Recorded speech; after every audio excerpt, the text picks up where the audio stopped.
दोस्तों, अगर कोई भी व्यक्ति कोई भी अपराध कारित करता है तो अब वर्तमान कानून के हिसाब से उसे दंडित किया जाता है। जिस प्रकार का वो अपराध कारित करता है उस प्रकार से उसे दंडित किया जाता है।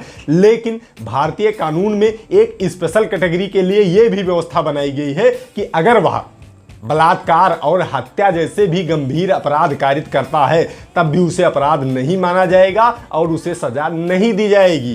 जी हां दोस्तों, आइए आज की इस वीडियो में भारतीय दंड संहिता की धारा 84 के बारे में आपको बताते हैं, जो कि एक स्पेशल कैटेगरी के व्यक्ति के लिए बनाई गई है और उस कैटेगरी का व्यक्ति अगर गंभीर अपराध भी कारित करता है तब भी उसे सजा नहीं होती है।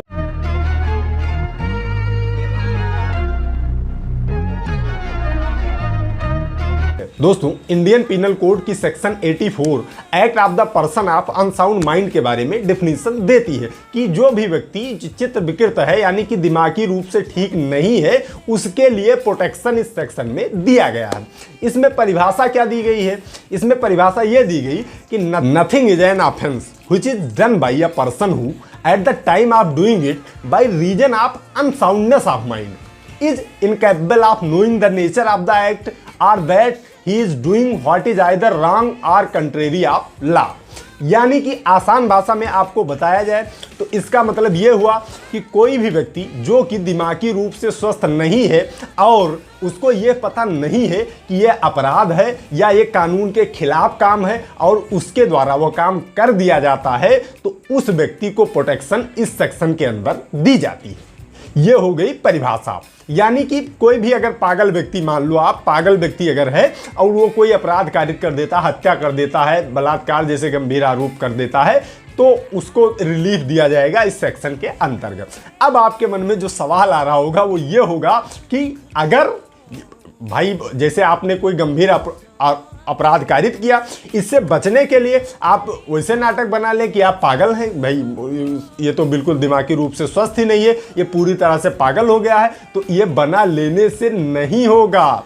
सिर्फ ये कह देने से कि आप मानसिक रूप से विक्षिप्त हैं, आपको अपराध के लिए ये नहीं कह दिया जाएगा, आपको बरी नहीं कर दिया जाएगा। आपको ये सिद्ध करना पड़ेगा, अदालत में जाकर ये चीजें सिद्ध करनी पड़ेगी कि आप मानसिक रूप से स्वस्थ नहीं थे, तब आपको छोड़ा जाएगा। और इसके विषय में ही यह कहा गया सुप्रीम कोर्ट के एक निर्णय राजस्थान बनाम सेराराम में कि भैया कोई भी गंभीर अपराध कारित करने वाला व्यक्ति आकर कह दे कि हम मानसिक रूप से विक्षिप्त थे, ऐसा नहीं है, बिल्कुल मजबूत सबूत आपको देना पड़ेगा।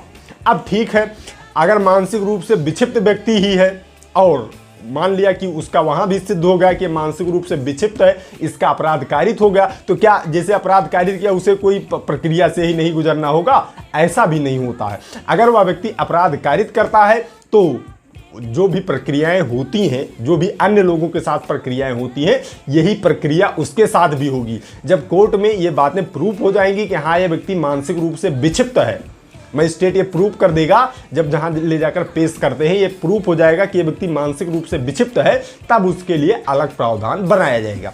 अब अगर ये प्रूफ हो जाएगा कि मानसिक रूप से ये व्यक्ति विक्षिप्त है तो उसके सजा के रूप में ही मेडिकल इसका हो सके, इसकी दवाई चल सके, इसके लिए कोर्ट उसे सजा के रूप में कहीं संस्थागत कर देती है। संस्थागत मतलब कि जहां की इनका इलाज होता है, पागल खाना अगर सही शब्दों में आपको रख दिया जाए तो पागल खाने में डाल देगी कि भैया इनकी दवाई भी होगी, मेडिकल परीक्षण के आदेश भी समय समय पर देती रहेगी कि देखते रहो कि व्यक्ति के अंदर कितना सुधार हुआ है।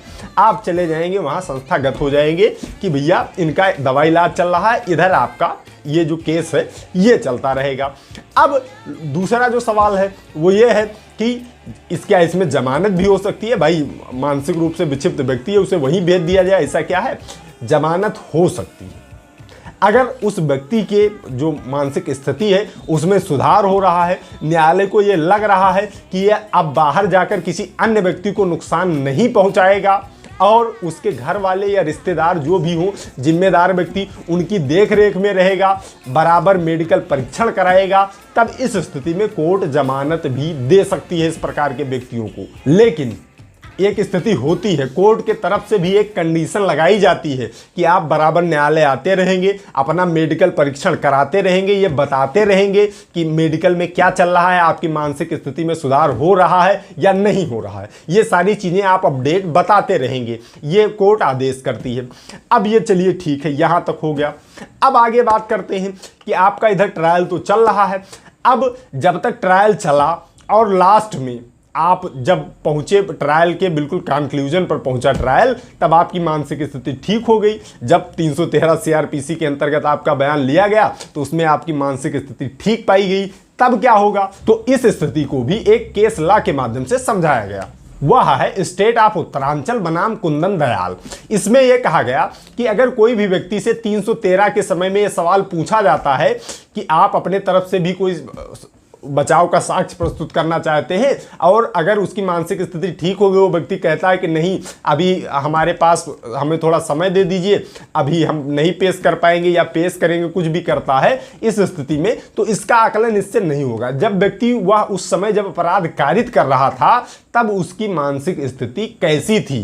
साथ ही इसमें एक टर्म एंड कंडीशन भी लगाया गया। वो टर्म एंड कंडीशन ये लगाया गया कि अगर जो ये इस तरह के बीमारियां होती हैं कि कभी कभी मानसिक स्थिति थोड़ा गड़बड़ हो जाती है फिर सही हो जाती है, इस स्थिति में अगर आप हैं कि भैया थोड़ी सी मानसिक स्थिति गड़बड़ होती है फिर आप कुछ दिन में सही हो जाते हैं और आपने कोई गंभीर आरोप अपराध कारित कर दिया, तब इस स्थिति में आपको दोषी माना जाएगा। अगर आप परमानेंटली रूप से चित्त विकृत हैं तभी आप रिलीफ मान कर चलिए।